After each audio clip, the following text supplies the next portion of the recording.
मैत्रेय जी कहने लगे, हे विदुर जी, अब तक मैं महाराजा मनु एवं शत्रुपा की कन्याओं के वंशज की कथा आपको सुना रहा था। स्वयंभू मनु के 2 पुत्र भी उत्पन्न हुए थे। अब उनकी कथा आप ध्यान लगाकर सुनिए। उन्हें प्रभु कृपा से 2 पुत्रों की प्राप्ति हुई। उत्तानुपाद एवं प्रियव्रत। स्वयंभू मनु के मरणोपरांत सिंहासन के उत्तराधिकारी उत्तानपाद हुए। यदि किसी के मन में यह विचार उठे कि महाराज मनु की गद्दी पर प्रियव्रत ने राज्य किया था तो उत्तानुपाद कैसे राजा हुए, तो वे मनुष्य यह जाने कि राजा उत्तानुपाद उस राज्य के दूसरे नगर के राजा हुए। उनकी 2 पत्नियां थी, सुनीति एवं सुरुचि। बड़ी रानी सुनीति के गर्भ से ध्रुव एवं सुरुचि के गर्भ से उत्तम नाम के कुमार की उत्पत्ति हुई, किंतु अपनी छोटी रानी सुरुचि के रूप सौंदर्य पर ज्यादा मोहित रहने के कारण राजा उत्तानुपाद उसकी हर एक बातें मानते थे और यदा कदा सुनीति की उपेक्षा भी कर देते थे। सुनीति से उनका प्रेम कम था। एक दिन राजा अपने सिंहासन पर बैठे उत्तम को गोद में लेकर दुलार रहे थे। उसी समय खेलता हुआ बालक ध्रुव वहां आ पहुंचा। पुत्र वह भी था। उसे देखकर राजा के मन में प्यार उमड़ा और उन्होंने उत्तम को गोद से उतारकर बालक ध्रुव को उठा लिया। राजा के इस कार्य को देखकर वहां खड़ी छोटी रानी सुरुचि को अत्यधिक ईर्ष्या हुई और उसने ध्रुव को राजा की गोद से घसीट कर नीचे उतार दिया। राजा उत्तानुपाद कुछ न बोल सके। उनके सन्मुख ही ध्रुव को भला बुरा कहती हुई सुरुचि कड़वे शब्दों में बोली, अरे अभागे बालक, तू राजा की गोद में बैठने का अधिकारी नहीं है। यदि तूने पूर्व जन्म में नारायण का नाम स्मरण किया होता, उनकी स्तुति की होती, तो इस जन्म में तू मेरी कोख से जन्म लिया होता।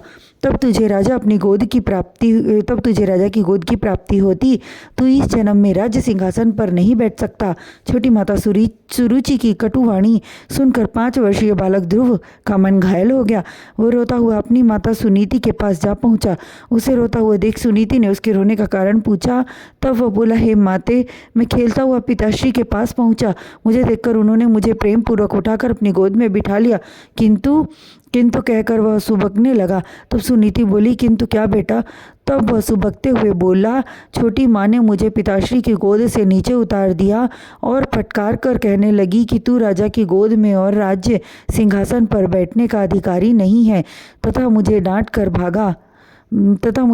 भगा दिया। हे माता, उस समय पिताश्री भी कुछ न बोले। मुझे अत्यंत दुख की प्राप्ति हुई है। छोटी माता कह रही थी कि तूने पूर्व जन्म में नारायण का नाम स्मरण नहीं किया, इसलिए तू भागा है। अतः हे माता, सर्वप्रथम आप मुझे यह बतलाओ कि नारायण कौन है। पुत्र के इस प्रकार के वचनों को सुनकर सुनीति के नेत्रों से अश्रुधारा बहने लगी। वह अत्यंत विवल होकर बोली, हे पुत्र, तू नारायण को नहीं जानता। नारायण की कृपा जिस प्राणी को प्राप्त हो जाती है वह जन्म मरण के बंधन से छूट जाता है। वे परम सामर्थ्यवान, सृष्टि के सर्वोच्च सिंहासन पर विराजने वाले परम दयालु हैं। तब रोते हुए बालक ध्रुव अत्यंत विवल होने लगा। यह देख सुनीति उसे अपनी गोद में बिठाती हुई बोली, हे पुत्र, तेरी छोटी माँ के कथन सत्य हैं। तूने पूर्व जन्म में प्रभु श्री नारायण का भजन न किया, जिस कारण पिता की गोद प्राप्त करने से वंचित रहा। यह सुनकर ध्रुव बोला, क्या ऐसा कोई स्थान नहीं माते जो राजा की गोद और सिंहासन से भी ऊंचा हो? बालक ध्रुव की बात सुनकर सुनीति बोली, है क्यों नहीं मेरे लाल, ऐसा एक ही स्थान है, किंतु उस स्थान को पा सकना अत्यंत दुष्कर है। तब ध्रुव पूर्ण निश्चय भरे स्वर में बोला, माताश्री, आप उस स्थान की प्राप्ति का उपाय बतलाओ जो राजा की गोद और राज्य सिंहासन से भी ऊंचा है। पुत्र की बातें सुनकर सुनीति कहने लगी, हे पुत्र, समस्त संसार में नारायण की गोद में बैठना सर्वोत्तम स्थान है। उस स्थान को ऋषि, मुनि, ज्ञानी और देवता भी नहीं प्राप्त कर पाते। हे पुत्र, तेरे परदादा से जब सृष्टि उत्पत्ति का कार्य न हो सका तो उन्हीं परम तत्व परमेश्वर का ध्यान एवं तप किया, जिससे उन्हें ज्ञान की प्राप्ति हुई। और उसके बाद दादा स्वयंभू मनु ने भी परमेश्वर की कृपा प्राप्त कर सृष्टि का विस्तार किया। परमेश्वर का तप करने से प्राणी की हर मनोकामना पूर्ण होती है। माता के वचनों को सुनकर छोटी रानी के कटु व्यवहार से क्षुब्ध 5 वर्ष का बालक ध्रुव घर से निकलकर वन के लिए प्रस्थान कर गया। रास्ते में उसके मन में विचार उभरा कि मैं अज्ञानी बालक नारायण को कभी देखा नहीं हूँ, किस तरह उनका पता लगाऊंगा। राह में देवर्षि नारद ने ध्रुव को देखकर विचार किया कि यह अपनी विमाता सौतेली माँ के वचनों से दुखी होकर श्री नारायण की खोज में निकला है, अतः हमें इसकी परीक्षा लेनी चाहिए और नारद जी यह विचार कर ध्रुव के सन्मुख पहुंचकर बोले, हे बालक, तू किस कारण अपने घर को छोड़कर वनों में जा रहा है? इस बाल्यकाल में तुझे खेलने कूदने के सिवाय कोई कार्य ही नहीं करना चाहिए और न तो किसी के कहे हुए दुर्वचनों पर ध्यान ही देना चाहिए। हम तुझे तेरे पिता महाराज के पास ले चलते हैं और उनसे कहकर राजगद्दी दिलाएंगे अथवा जिस वस्तु की तू इच्छा व्यक्त करेगा वह वस्तु प्रदान कराएंगे। नारायण की खोज पर कर पाना अत्यंत दुष्कर है, जो तुझे जैसे बालक से कदापि न हो सकेगा। इसलिए मेरा कहना मानकर तू वापस घर को चल। नारायण को पाने के लिए ऋषि मुनि योगी जन अपने तन को तप करके जला डालते हैं, फिर भी प्रभु का दर्शन नहीं हो पाता। फिर तू तो अभी 5 वर्ष का बालक है। हे बालक, हम देवर्षि नारद हैं, हम तुझे राजा उत्तानुपाद से सब कुछ दिलाएंगे।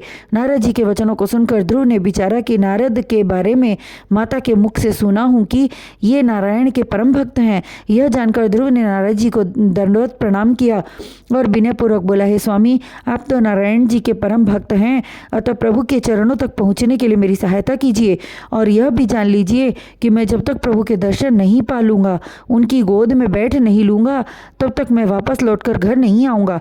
इसलिए मुझे घर वापस ले जाने का आपका प्रयास करना व्यर्थ है। उसकी परमेश्वर के प्रति अटूट भक्ति देखकर उसे ज्ञान सिखाने का संकल्प करते हुए नारद जी मृदुल मधुर वचन में बोले, हे ध्रुव, हम तेरी परीक्षा ले रहे थे, तू मेरी परीक्षा में पूर्ण रूप से खरा उतरा, अतः हम तुझे नारायण से मिलने का मार्ग बताते हैं। तू यहाँ से मथुरापुरी चला जा और यमुना जी के किनारे कुछ आसन बिछाकर उत्तर दिशा की तरफ मुँह करके बैठ जाना। और नारायण जी बोले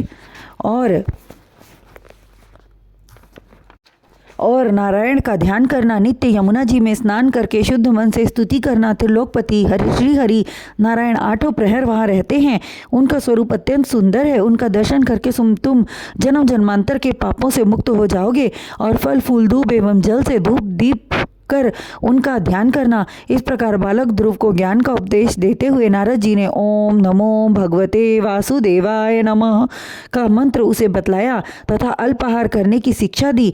मैत्रेय जी क्षण मात्र के लिए चुप हुए, तत्पश्चात बोले, हे विदुर जी, नारद जी ने बालक ध्रुव को श्री नारायण के चतुर्भुज स्वरूप के बारे में बतलाया, जिसे उसने बड़े ध्यान एवं और प्रसन्नता से सुना।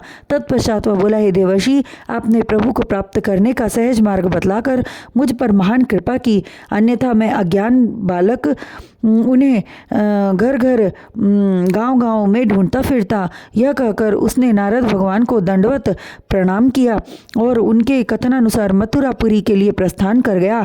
उसके चले जाने के बाद नारद जी वहां से चलकर राजा उत्तानुपाद के पास पहुंचे। उस समय राजा और उनकी रानी ध्रुव के लिए अत्यंत चिंतित एवं दुखी दिखाई दे रहे थे और अपनी छोटी रानी पर क्रोधित भी हो रहे थे। तूने कड़वे वचन कहकर मेरे पुत्र को वन में जाने के लिए विवश किया है। तू बड़ी निर्दयी है, न जाने मेरा पुत्र कहाँ होगा, कैसा होगा। इस तरह की वे आपस में बातें कर रहे थे। उसी समय नारद जी पहुंचे। देवर्षि को राजा उत्तानुपाद ने दंडवत प्रणाम किया और आसन पर बैठाकर अपनी व्यथा सुनाने लगे। राजा उत्तानुपाद के वचनों को सुनकर नारद जी बोले, हे राजन, मैं तुम्हें पुत्र वियोग में अति विवल होते देख रहा हूँ, किंतु तुम अपना मन उदास न करो। तुम्हारा बेटा मुझे मार्ग में मिला था, उसे वापस घर लौटा लाने का बहुत प्रयास किया मैंने, किंतु वह अपनी बात पर अडिग रहा, मेरी एक न माना तथा प्रभु श्री नारायण के बारे में पूछता रहा। जब मुझे विश्वास कि यह न मानेगा, तब मैंने नारायण का दर्शन पाने का उपाय बतला दिया और मथुरा भेज दिया। अतः मेरी बात मानकर निश्चिंत हो जाओ। तुम्हारा पुत्र ध्रुव ऐसी पदवी प्राप्त करेगा जो आज तक तुम्हारे पुरखे भी न प्राप्त कर सके। वह प्रभु की शरण में है, इसलिए उसके प्रति चिंता करना मूर्खता होगी। राजन, यह कहकर नारद जी ब्रह्मलोक चले गए। उधर मथुरा पहुंचकर ध्रुव ने कुशासन बिछाकर नारद जी की आज्ञा अनुसार तप करना प्रारंभ किया। 3 दिन तक वह एक समय खाकर रहा, फिर 7वें दिन तक एक बार थोड़ा सा आहार ग्रहण करने का नियम बना लिया, फिर 3 महीने तक वृक्षों की पत्ती खाता रहा। उसके बाद पत्ती खाना भी उसने त्याग दिया और जल पीकर तप करने लगा और 5वें महीने जल का भी त्याग कर दिया तथा एक पैर पर खड़े होकर नारद जी द्वारा बतलाए हुए नारायण के चतुर्भुज रूप का ध्यान करने लगा। किसी प्रकार का आहार न करने से उसका तन अत्यंत निर्बल हो गया, किंतु फिर भी वह विचलित न हुआ। सांसों का आवागमन भी रुक गया और उस स्थिति को पहुंचते ही तीनों लोक की हवा चलनी बंद हो गई और हवा न रहने से प्राणियों में त्राही त्राही मच गई। यह महान आश्चर्यजनक दृश्य देखकर ब्रह्मा जी एवं देवतागण भागते हुए नारायण के पास पहुंचे।